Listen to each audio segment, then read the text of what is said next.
Welcome back. Today we're looking at something really specific and powerful.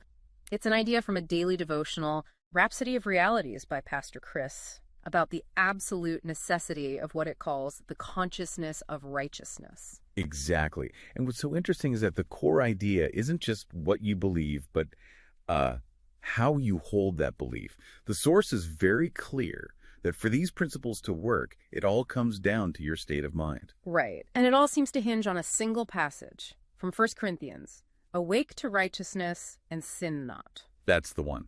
That's the foundation for this whole concept. Okay, so let's unpack this core mechanism.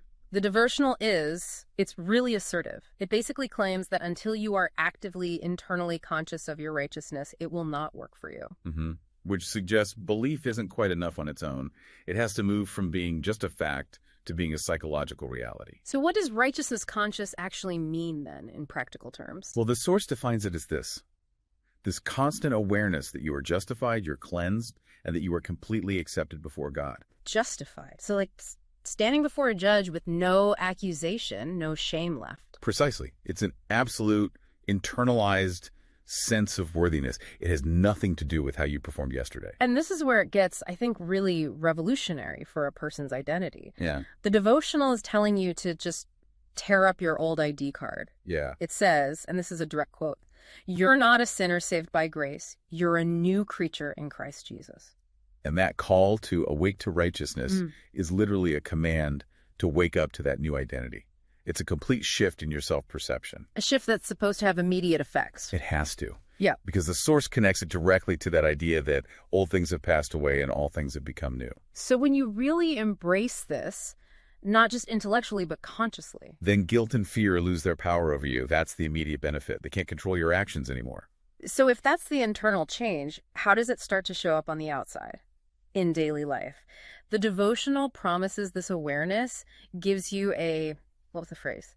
A mentality of dominion. Yes, the mentality of dominion. That's the key. That's the practical outcome. And what is that? It's an instruction, really. It's about actively rejecting labels of defeat or inadequacy, whether it's anxiety or a health issue or a financial struggle. So it's about the language you use for yourself. Yes.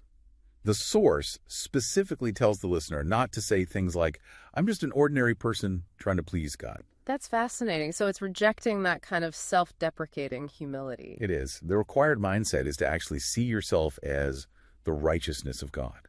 It's insisting that you have to adopt the highest possible view of yourself to get the promised results. A psychological prerequisite for spiritual effectiveness. That's a perfect way to put it. The internal conviction has to match the external expression. Which brings us to the final instruction in the text. You have to think it, talk it, and live it. Right. And only then, the source promises, will you produce what it calls the fruits of righteousness. It moves it from just being a status to being a tangible action. So if we pull all this together, the core takeaway for you, the listener, seems to be that. I mean, the power of your spiritual life, according to this source, depends entirely on you consciously and actively accepting this transformed identity. It's like the difference between knowing on paper that you inherited a fortune and actually living every day like a millionaire. One is a fact, the other is a lived reality. Exactly. So that leaves us with a final thought to chew on.